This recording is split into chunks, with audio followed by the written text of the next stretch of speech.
Hello students, this is Kamlesh Sharma and you are watching Shiksha Mitra. Today I am going to teach fourth part of water. Let's start.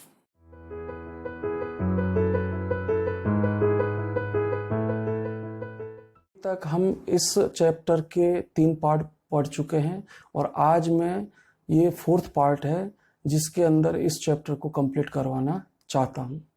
तो आप ध्यान से सुनिए। Closely connected with the conversation of water supplies, यानी पानी आपूर्ति या जलापूर्ति के संरक्षण के साथ घनिष्ठ रूप से संबंधित is the problem of afforestation, यानी वृक्षारोपण की वनारोपण की जो समस्या है वो पानी की सप्लाई की जो समस्या है, संरक्षण की जो समस्या है उसके साथ घनिष्ठ रूप से जुड़ी हुई है। द सिस्टेमेटिक प्लांटिंग, सिस्टेमेटिक मतलब होता है योजनाबद्ध तरीके से, systematic planting of suitable trees in every possible और इवन इन इम्पॉसिबल एरियाज। कहने का मतलब यह है कि योजनाबद्ध तरीके से वृक्षारोपण, उचित समुचित वृक्षारोपण प्रत्येक संभव और यहां तक कि असंभव एरियाज में यानी क्षेत्रों में, and the development of what one can call civilized forest, और उसका विकास जिसे आप एक सभ्य जंगल के नाम से कह सकते हैं, as distinguished from wild and untamed jungle, जो कि एक जंगली और अनियंत्रित जंगल से भिन्न होता है। यानी एक अनियंत्रित और जंगली जंगल और एक सिविलाइज्ड फॉरेस्ट में यह होता है कि सिविलाइज्ड फॉरेस्ट के अंदर आपको केवल वही वृक्षावलियां मिलती है जिससे हमारी प्रकृति को, मानव को, पशुओं को अधिकतम लाभ होता है, जबकि जंगली जो टेम्ड जंगल से है या वाइल्ड जंगल से उनके अंदर आपको झाड़ियां आदि भी मिलती है। Is one of the most urgent needs of India, और ये भारत की सबसे अति आवश्यक जरूरतों में से एक है।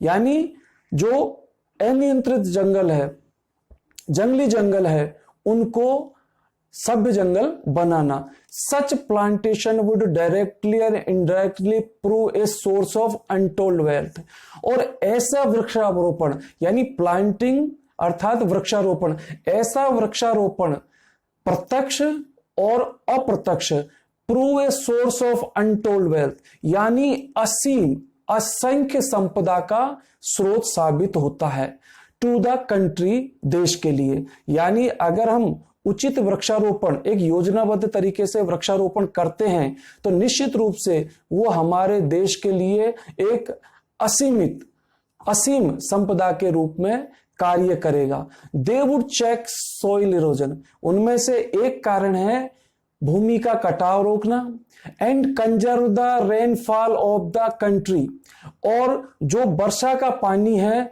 उसे संरक्षित करना from the flowing away to waste, बेकार में बहकर बर्बाद होने से, and would provide the necessary supplies of cheap fuel, और आवश्यक जो सस्ते ईंधन की आपूर्ति है वो भी हमें उपलब्ध करवाया जाएगा। इस प्लांटेशन के कारण हमें ये लाभ प्राप्त हो सकते हैं। And thus render unnecessary wasteful conversion of farm yard manure, और इस प्रकार से जो पशुशाला होती है, फार्म यार्ड बोलते हैं पशुशाला, और मैन्योर होता है खाद, इनका जो प्रयोग है रेंडर अननेसेसरी यानी अनावश्यक, वेस्टफुल कन्वर्जन है यानी बेकार का रूपांतरण है, ये अनावश्यक जो खाद का, पशुशाला की खाद का, into for of a fuel, एक ईंधन के लिए, वो भी नियंत्रित होगा। अर्थात जब हमारे पास में वृक्ष होंगे, जंगल होंगे, उनके अंदर अच्छे वृक्ष होंगे, तो हम अनावश्यक रूप से जो जानवरों का खाद है उसे ईंधन के रूप में नहीं लेंगे। हो सकता है वो धरती को उर्वरा बनाने के लिए, भूमि के पोषण के लिए काम आए और जंगल से हमें सस्ता ईंधन प्राप्त हो सके। The measures necessary to control the movement of water and conserve its supplies, यानी आवश्यक उपाय इस पानी के आंदोलन को नियंत्रित करना एंड कंजर्व इट्स सप्लाई, और इसकी आपूर्ति को नियंत्रित करना, यानी पानी के मूवमेंट को, पानी की हलचल को संरक्षित नियंत्रित करना और उसे सप्लाई के रूप में संरक्षित करना। ये जरूरी उपाय can also serve subsidiary purposes, वो हमारे लिए एक सहायक या गौण उद्देश्य की पूर्ति कर सकते हैं। और value the life of the country side, यानी ग्रामीण क्षेत्र के जीवन को कीमती बनाने में। अर्थात पानी का जो संरक्षण है, पानी की जो गति है, उसका हम आवश्यक उपयोग करके और ग्रामीण क्षेत्र में एक सहायक उद्देश्य की पूर्ति भी कर सकते हैं, जिससे ग्रामीण क्षेत्र का जीवन मूल्यवान बनता है। By far the cheapest form of internal transport, अभी तक the cheapest form of internal transport is in a country is by boats and barges through canals and rivers. By far the cheapest form of internal transport, अभी तक जो आंतरिक परिवहन इन a country, एक देश के अंदर का सबसे जो सस्ता रूप है, इज बाई बोट्स एंड बाजीज, वो है नावों और डोंगियों के द्वारा, थ्रू कैनल्स एंड रिवर्स, जो नहरों और रिवर्स यानी नदियों में होकर चलती है। अर्थात अभी तक हमारे पास में सबसे सस्ता यातायात यानी परिवहन का साधन जो है वो जल मार्ग है, जिसमें हम डोंगियों, छोटी नौकाओं और बोट्स, बड़ी नौकाओं द्वारा आवागमन करते हैं। We hear much about programmes of rail and road construction, यानी अभी तक हम रेल और सड़कों के निर्माण, कंस्ट्रक्शन यानी निर्माण के बारे में, कार्यक्रमों के बारे में तो बहुत सुनते आए हैं, but far too little about the development of internal waterways in India. लेकिन भारत के जो आंतरिक जल मार्ग है उनके विकास में फॉर टू लिटिल, बहुत ही कम कभी सुनाई देता है। देन अगेन, और फिर तब, the harnessing of water supplies also makes possible, और फिर पानी की आपूर्ति का जो नियंत्रण है, नियमितीकरण है, वो संभव बनाता है द डेवलपमेंट ऑफ हाइड्रोइलेक्ट्रिक, यानी जल विद्युत के विकास में सहयोग करता है, यानी हाइड्रोइलेक्ट्रिक पावर, जल विद्युत शक्ति में। The availability of electric power, विद्युत शक्ति की उपलब्धता, वुड मेक ट्रेमेंडस डिफरेंस, एक विशाल अंतर पैदा करेगी to the life of the countryside, ग्रामीण क्षेत्र के लोगों के जीवन में, and enable the rural economy, और जो हमारी ग्रामीण अर्थव्यवस्था है उसको योग्य बनाएगी to improved in various directions, विविध दिशाओं में उन्नत करने के लिए। अर्थात विद्युत की उपलब्धता हमारे ग्रामीण क्षेत्र में, जो ग्रामीण अर्थव्यवस्था है, उसे विभिन्न दिशाओं में उन्नत करने का सहयोग प्रदान करेगी। In particular it would enable underground water to be tapped to great extent, यानी विशेष रूप से जो हमारा अंडरग्राउंड यानी भूमिगत वाटर है उसको निकालने में, उसे ज्यादा निकालने में सहयोग प्रदान करेगी एक सीमा तक, देन एट प्रेजेंट, जो कि वर्तमान में है। अर्थात वर्तमान में जो हमारी सीमा रेखा है, हम उससे ज्यादा भूमिगत जल को निकाल सकते हैं, and thus help to overcome the difficulties, और फिर उन समस्याओं से जीत सकते हैं, ओवरकम यानी जीत सकते हैं,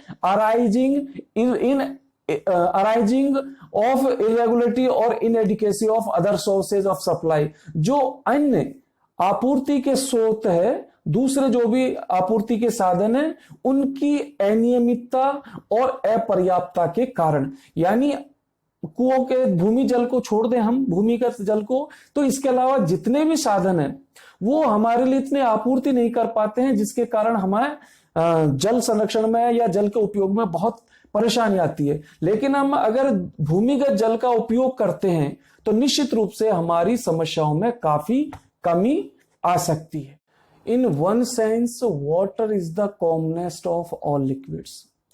एक अर्थ में पानी सब द्रव्यों में सबसे सामान्य है, सामान्यतम है। इन अदर सेंस, लेकिन दूसरे अर्थ में it is the most uncommon of all liquids. लेकिन दूसरे अर्थ में ये सभी द्रव्यों में अत्यधिक यानी बहुत अधिक असामान्य है। विद अमेजिंग प्रॉपर्टीज, अपने आश्चर्यजनक गुणों के कारण, प्रॉपर्टीज यानी गुण, which are responsible for its unique power, और वही गुण इसकी अद्भुत, यूनिक यानी अद्भुत शक्ति के लिए उत्तरदायी है। For maintaining animal and plant life, जो जानवरों और पौधों के जीवन को बनाए रखने के लिए उत्तरदायी होता है। यानी जल एक अर्थ में तो सामान्य है, लेकिन दूसरे अर्थ में ये असामान्य हो जाता है जब हम इसके गुणधर्मों को देखते हैं, इसकी प्रॉपर्टीज को देखते हैं, जिसके कारण जानवरों का और पौधों का जीवन बनाए रखना आसान होता है, उसके जल के अद्भुत शक्ति के और गुणों के कारण। द इन्वेस्टिगेशन का मतलब होता है जांच, investigation of nature and properties of water, यानी पानी के गुण और प्रकृति की जांच is therefore of highest scientific interest, इसलिए अभी भी उच्चतम वैज्ञानिक रुचि का विषय है। यानी पानी का जो नेचर है और उसकी जो प्रॉपर्टी है वो अभी भी बहुत ज्यादा वैज्ञानिकों के लिए रुचि का विषय है। And is far from being an exhausted field of research, और अनुसंधान के क्षेत्र से अनथक प्रयासों से बहुत दूर है। अर्थात इसके बारे में जितना भी आप अनुसंधान करते हैं वो बहुत ही कम होगा। एग्जॉस्टेड फील्ड यानी थका देने वाला होगा। फार फ्रॉम रिसर्च यानी जो हमारी खोज है, अनुसंधान है, उसमें हम कितने ही प्रयास करें, लेकिन अभी तक हम जल के बारे में पूरी तरह, उसकी प्रॉपर्टीज के बारे में, उसके गुणों के बारे में जान नहीं पाए हैं। और वर्तमान समय में वैज्ञानिक इसे उच्चतम रुचि से जांच या प्रयोग करते हैं इसके ऊपर। प्रोफेसर सीवी रमन इसके राइटर हैं। और बच्चों, ये मेरा 4th part of 1st chapter water का कंप्लीट होता है। अब आपको राइटर के बारे में और थोड़ा सा इसकी समरी के बारे में बताना चाहूंगा। लेसन, इस लेसन या पाठ के बारे में, अध्याय के बारे में, चंद्रशेखर वेंकट रमन 1888 to 1970, यानी चंद्रशेखर वेंकट रमन जिनका जन्म 1888 में और देहांत 1970 में हुआ था, popularly known as professor CV Raman, जो लोकप्रिय रूप से सीवी रमन के नाम से जाने जाते थे, was born in southern India, उनका जन्म दक्षिणी भारत में हुआ था, एंड डिवोटेड हिज लाइफ, और उन्होंने अपना पूरा जीवन डिवोटेड कर दिया, यानी अपना पूरा जीवन समर्पित कर दिया to the cause of science and research, अनुसंधान और विज्ञान के लिए। यानी उन्होंने अपना पूरा जीवन विज्ञान और अनुसंधान के क्षेत्र में कार्य करने के लिए समर्पित कर दिया। He was awarded the Nobel prize in physics, और उन्हें भौतिकी शास्त्र में नोबेल प्राइज मिला। बच्चों, नोबेल प्राइज विश्व का सबसे बड़ा प्राइज है जो नॉर्वे सरकार द्वारा दिया जाता है, और इसके लिए बहुत लंबा सफर तय करना पड़ता है, वैज्ञानिक खोजें करनी पड़ती है, उसके बाद साल में कुछ लोगों को ही ये मिल पाता है। तो ये हमारे लिए गर्व की बात है कि सीवी रमन साहब को उस जमाने में नोबेल प्राइज जो भी फिजिक्स जैसे विषय में दिया गया। द थ्योरी ही एक्सपाउंडेड, और जो सिद्धांत एक्सपाउंडेड यानी प्रतिपादित किया, जो सिद्धांत उन्होंने खोजा या प्रतिपादित किया, इज कॉल्ड रमन इफेक्ट, उसे हम रमन इफेक्ट के नाम से जानते हैं, जो उन्हीं के नाम से, रमन प्रभाव के नाम से जानते हैं। He worked to popularise science, उन्होंने विज्ञान को लोकप्रिय बनाने का प्रयास किया या काम किया, बाय यूजिंग एन इजी, एक सामान्य, चार्मिंग, आकर्षक, विटी स्टाइल और बुद्धिमत्तापूर्ण शैली का प्रयोग करते हुए, which is free from scientific jargon, जो कि वैज्ञानिक शब्द जाल से मुक्त है। जार्गन यानी शब्द जाल, आडंबर से मुक्त है। यानी उन्होंने अपनी भाषा को इतनी सरस और इतनी मृदु रखा और बुद्धिमत्तापूर्ण रखा कि कोई भी व्यक्ति उनके उस पुस्तक का अध्ययन कर सकता है, उनके द्वारा दिए गए डॉक्यूमेंट्स को रुचि के साथ पढ़ सकता है, क्योंकि उनके शोध में या उनके लेखन में कहीं भी शब्द जाल नहीं था। ही इज डीपली रूटेड, और वो गहराई से, डीपली यानी गहराई से, रूटेड यानी जुड़े हुए थे जड़ों से, यानी वो गहराई से जड़ों से जुड़े हुए थे। द ब्यूटी ऑफ नेचर, प्रकृति की सुंदरता, इंडियन आर्ट यानी भारतीय कला, एंड एंशिएंट ट्रेडिशन, और प्राचीन परंपरा, यानी वो भारत की प्राचीन परंपरा, भारतीय कला और इस प्रकृति की सुंदरता से गहराई से जुड़े हुए थे। यानी वो प्रकृति के प्रति विशेष लगाव करते थे, विशेष लगाव रखते थे। The essay water is genuine appeal, genuine बोलते हैं सच्चे को, जिसमें कोई मिलावट नहीं हो। सच्ची अपील यानी निवेदनीय प्रार्थना है। The essay water is a genuine appeal for conservation of water, पानी के संरक्षण की, for the welfare of India, भारत के कल्याण, वेलफेयर यानी कल्याण के लिए, in particular as our agriculture, और विशेष रूप से इसलिए चूंकि हमारी कृषि is based on this natural resource, हमारी जो ये खेती है ये इस प्राकृतिक स्रोत पर निर्भर है। यानी उन्होंने इस लेसन के अंदर, इस ऐसे के अंदर पानी के इंपॉर्टेंस को बताया, और वो भी सच्ची अपील के साथ कि हमें अपनी आने वाली पीढ़ियों के लिए, वेलफेयर के लिए हमें पानी का संरक्षण करना चाहिए, और विशेष रूप से हमारे यहां पर जो कृषि है वो पानी पर ही आधारित है। This essay presents water as the basis of life, और यह निबंध पानी को पेश करता है, प्रेजेंट्स पेश करता है द बेसिस ऑफ लाइफ, जीवन के आधार के रूप में, अर्थात जल हमारे जीवन का आधार है। तो इस तरीके से आपका ये चैप्टर पूरा होता है। मैंने आपको साथ में डिफिकल्ट वर्ड्स देने का प्रयास किया, उनका मीनिंग भी लिखा है। अगर आपको किसी भी प्रकार का इस चैप्टर के अंदर किसी भी पार्ट में कोई इश्यू है तो आप कमेंट बॉक्स में लिख सकते हैं, और अगर आपको ये पसंद आया है तो लाइक कीजिए, शेयर कीजिए, कोई कुछ लिखना है तो कमेंट कीजिए और सब्सक्राइब कीजिए।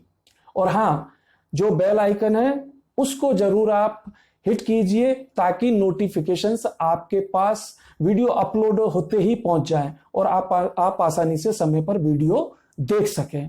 आज के लिए बस इतना ही। मेरा अगला चैप्टर का वीडियो बहुत जल्दी ही आने वाला है। Till then, goodbye, thank you.